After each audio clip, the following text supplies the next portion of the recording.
வணக்கம். செல்வகுமாரின் மாலை வானிலை ஆய்வறிக்கை. அதிகாரப்பூர்வ வானிலை அறிக்கைக்கு இந்திய வானிலை ஆராய்ச்சித்துறை அறிக்கையை பார்க்கவும். 2025 மே 11 ஞாயிற்றுக்கிழமை மாலை ஆய்வறிக்கை.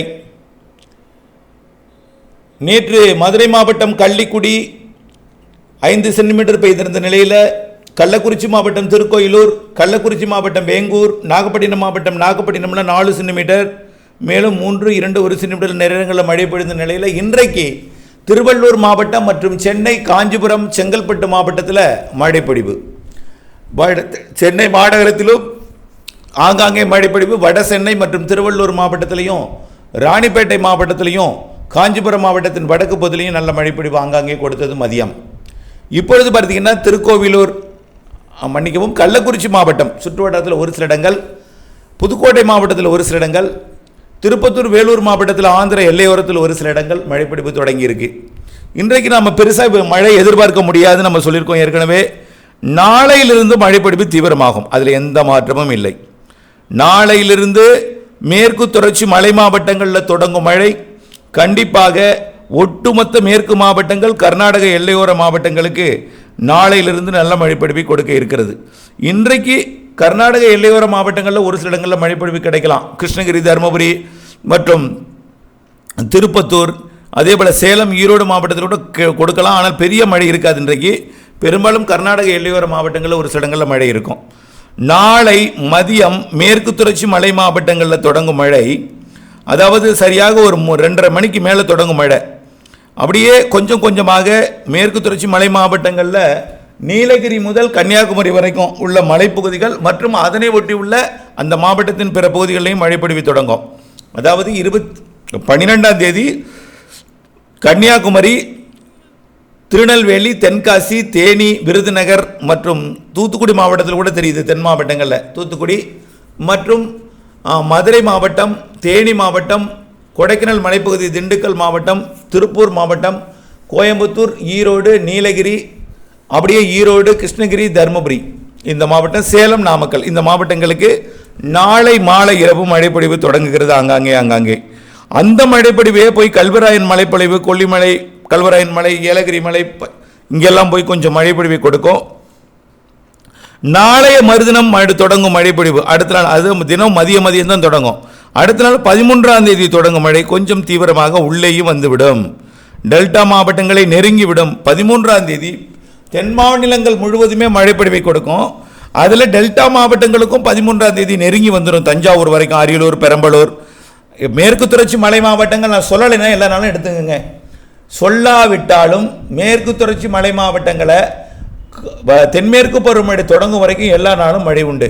இப்போ நான் அடுத்து என்ன சொல்ல போகிறேன்னா, இன்னும் உள் மாவட்டங்கள் எந்த அளவுக்கு முன்னேற்றம் பெறும் அப்படின்னு நான் அடுத்தது 13ஆம் தேதி பார்த்தீங்கன்னா மேற்கு தொடர்ச்சி மலை மாவட்டங்கள், கர்நாடக எல்லையோர மாவட்டங்கள், அதாவது கேரள எல்லையோர, கர்நாடக எல்லையோர மாவட்டங்களுக்கு அடுத்தபடியாக இருக்கக்கூடிய மாவட்டங்கள் திண்டுக்கல், கரூர், திருச்சி, நாமக்கல் மற்றும் அரியலூர், பெரம்பலூர், திருச்சி, அப்படியே பார்த்தீங்கன்னா ஒட்டுமொத்தங்க எல்லா மாவட்டங்களுக்கும் மழை உண்டு. டெல்டா மாவட்டங்களுக்கும் மழை உண்டு. எல்லா மாவட்டம்னு சொல்லியாச்சு, எங்கள் மாவட்டம் ஏன் சொல்லலை, உண்டா இல்லைன்னு கேட்டுறாங்க. உண்டு. 13ஆம் தேதி 14ஆம் தேதி கொஞ்சம் கனமழையாக மாறிவிடும். பரவலாகவும் கனமழையாகவும் இருக்கும். டெல்டா மாவட்டங்களுக்கு 100% உறுதி. இதில் ஆந்திர பிரதேசம், கர்நாடகா, தமிழ்நாட்டின் ஆந்திர எல்லையோர, கர்நாடக எல்லையோர, கேரள எல்லையோர தமிழ்நாட்டின் மாவட்டங்களுக்கெல்லாம் கனமழை காத்திருக்கு. ஆந்திர பிரதேசம்லாம் கனமழை காத்திருக்கு. இதில் 15ஆம் தேதியிலிருந்து மேலும் மழைப்பொழிவு தீவிரமடையும். வடகடலோரம், சென்னை, திருவள்ளூர்லாம் 15ஆம் தேதியிலிருந்து கனமழையாகவே மாறிடும். வெப்பம் என்பது இப்பொழுது இருக்கிறதெல்லாம் முற்றிலுமாக தலைகீடாக மாறிடும். 40 டிகிரி வெப்பம் மதுரை விமான நிலையத்தில் உயர்ந்திருக்கு. 40 என்பது 104, இதுக்கு மேலே போகாது. 104 தாண்டலை, 105 ஒரு நாள் எட்டியது, அதுவும் ஒரு சில மணி நேரங்கள் நீடித்து போயிடுச்சு. ஆகவே கண்டிப்பாக இதை தாண்டாது. நாளையிலிருந்து வெப்பம் தனிய தொடங்கும். ஒருவேளை வெப்பம் இருந்தாலும் நாளை ஒரு நாள் மட்டும்தான். 13ஆம் தேதியிலிருந்து வெப்பம் தனிய தொடங்கினோம். 12ஆம் தேதி இரவு பெய்கிற மழை 13 குறையும், வெப்பம் குறையும். 13ஆம் தேதி பெய்கிற மழை 14ஆம் தேதி வெப்பம் குறையும். அப்படியே குறைந்துவிடும், நன்றாக குறைந்துவிடும். மேற்கிலிருந்து வரக்கூடிய குளிர்காற்று, வடமேற்கிலிருந்து வரக்கூடிய வெப்பநீராவி காற்று மழைப்பொழிவை தீவிரப்படுத்தும். தென் மாநிலங்களுக்கே மழைங்க. வங்கக்கடலோரம் 15ஆம் தேதியிலிருந்து 14, 15லிருந்து தீவிரமடையுது. டெல்டா மாவட்டங்களுக்கும் தென் மாவட்டங்களுக்கும். ஆனால் தென் மாவட்ட கடலோர பகுதி தான் இருக்கிறதுலே கொஞ்சம் குறைவாக பெய்யும். ஏன்னா வெப்பத்தால் லேசாகி கர்நாடக பகுதியிலேருந்து வர்றது தென்கோடி பகுதிக்கு எட்டாது. அரபிக்கடலிருந்து வருவது குளிர்காற்று, வெப்பமடைந்த காற்று இல்லை. இருந்தாலும் தமிழ்நாட்டில் வெப்பமடைவது கொஞ்சம் தூத்துக்குடி மாவட்டம் வரைக்கும் போகும், ராமநாதபுரம் வரைக்கும் கொஞ்சம் மழை இருக்கும். ஆனால் புதுக்கோட்டைக்கு வடக்கே தான் நல்ல மழை இருக்கும். நம்பர் 1 டாப் அப்படின்னா கேரள எல்லையோரம், கர்நாடக எல்லையோரம், ஆந்திர எல்லையோரம். தமிழ்நாட்டின் ஆந்திர எல்லையோர மாவட்டங்கள், கர்நாடக எல்லையோர, கேரள எல்லையோர மாவட்டங்கள். அடுத்தது அனைத்து வட உள் மாவட்டங்கள், அடுத்தது அனைத்து வடகடலோரம் மற்றும் டெல்டா மாவட்டங்கள். அப்புறம் தான் புதுக்கோட்டை, சிவகங்கை, அப்புறம் தான் தென்கடலோரம் மழை இருக்கும். அதுக்கு அடுத்தது ஆகவே வரக்கூடிய நாட்களில் கண்டிப்பாக மழை இருக்குது. மழைப்பொழிவு தென்மேற்கு பருவமழை தொடங்கும் வரைக்கும் மேற்கு தொடர்ச்சி மலை மாவட்டங்களுக்கு உண்டு. தென் மாநிலங்கள் முழுவதுமே மழை இருக்குது. டெல்டா மாவட்டங்கள் கடலோரத்துக்கு அவ்வப்போது எட்டும். என்ன நல்லா புரிஞ்சுக்கணும் நான் சொல்கிறத.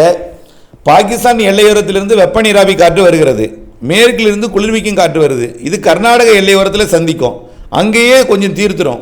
அப்புறம் அப்படியே உள் மாவட்டங்களில் வந்து கொஞ்சம் தீர்க்கும். அப்புறம் கடலோரம் வருவதற்கு கொஞ்சம் தீர்ந்துடும். இருந்தாலும் மழை இருக்கும். ஆனால் தென்கடலோரம் தான் மிக குறைவான மழை இருக்கும். அதுக்கும் சில நாட்கள் நல்ல மழைப்பொழிவை கொடுக்கும். புரியுதுங்களா?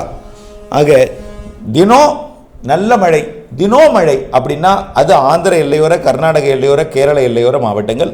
கேரளா, கர்நாடகா, ஆந்திரா, தெலுங்கானா, மகாராஷ்டிரா, எல்லா மாவட்டங்கள், எல்லா மாநிலங்களுக்குமே நல்ல மழை இருக்குது. வங்கக்கடலில் உருவாகக்கூடிய அந்த தாழ்வு நிலை பகுதியாகி ஒடிசா, மேற்கு வங்க பகுதியை நோக்கி நகரும். அங்கே போனாலும் காற்று தமிழ்நாடு வந்து தான் வங்கக்கடலில் இறங்கி, ஏன்னா விட்டம் வந்து பெரிதாக இருக்கும். ஒரு சுழற்சியோட விட்டம், ஒரு சுழற்சியோட ஒரு வெளி சுற்று வந்து ஒரு பெரிதாக இருக்கும். இதனால் தமிழ்நாடு வந்து தான் வங்கக்கடலில் இறங்கி தான் அந்தமான் பகுதிக்கே போகும். ஆக பாகிஸ்தான் பகுதியிலேருந்து வரக்கூடிய வெப்ப நீராவி தமிழ்நாடு வந்து தமிழ்நாட்டின் வங்கக்கடலோரம் இறங்கி, கடலில் இறங்கி தான் அந்தமான் போய் தான் மியான்மர் கரையோரமாக அது மேற்கு வங்கத்துக்கு போகும். ஆகவே அந்தளவுக்கு சுற்றி கொண்டு போகும். இதனால் இருகாற்று இணைவு என்பது தமிழ்நாட்டிலே கண்டிப்பாக இருக்கும், நல்ல மழைப்பொழிவு இருக்கும். அடுத்தபடியாக தென்மேற்கு பருவமழை தொடங்கும் வரை இருக்கும். தென்மேற்கு பருவமழை தொடங்கியது போலவே சில நாட்கள் நல்ல மழைப்பொழிவை கொடுக்கும். வியப்பூட்டு மழைன்னு சொல்லியிருக்கிறோம். உடனே பெய்திராதுங்க, 12ஆம் தேதியே பெய்திராது. 12 விட 13 பரவலும், 13 விட 14 கொஞ்சம் பரவலாகும், 14 விட 15 நல்ல பரவலாகும். அப்போ தான் டெல்டாவிற்கு நல்ல மழை கிடைக்கும். 16, 17 இன்னும் பரவலாகும். அப்படியே கொஞ்சம் கொஞ்சமாக எல்லா இடங்களுக்கும் கிடைக்க தொடங்கும். மாத இறுதி 10 நாள் மிகச்சிறப்பான மழை இருக்குது. ஏன் 15ஆம் தேதிக்கு மேலே மிகச்சிறப்பான மழை இருக்குது. ஆக ஒரு 12ஆம் தேதியிலேருந்து ஒரு 3 நாள் பொறுமை காத்துருங்க. 12 பொழியும், 13 கொஞ்சம் கூடும், 14 கொஞ்சம் கூடும், 15 இன்னும் நல்லா கூடும். அப்படியே இங்கே பொறுமையாக இருக்கணும். கொஞ்சம் கொஞ்சமாக மழைப்பொழிவோட பரப்பு கூடும் என்பதை புரிந்து கொள்ள வேண்டும். தென்மேற்கு பருவமழை 30, 31ஆம் தேதி தொடங்குது. கேரளாவில், தமிழ்நாட்டின் மேற்கு தொடர்ச்சி மலையிலையும் 30, 31ஆம் தேதி தொடங்குது. அந்தமானில் 13ஆம் தேதி, இலங்கைக்கு 28ஆம் தேதி. இதில் எந்த மாற்றமும் இல்லை. தொடக்கியது முதல் நல்ல மழை இருக்கும். ஆக இனிமேல் மழை தான். வெப்பம் முற்றிலுமாக தணிந்துவிடும். இன்னும் ஓரிரு நாள் இந்த புழுக்க வியர்வை வெப்பத்தை நீங்கள் ஏற்றுக்கொண்டாக வேண்டும். அதற்கு பிறகு முற்றிலுமாக விலகிவிடும். இணைந்திருங்கள். அப்டேட்ஸுடன் நன்றி.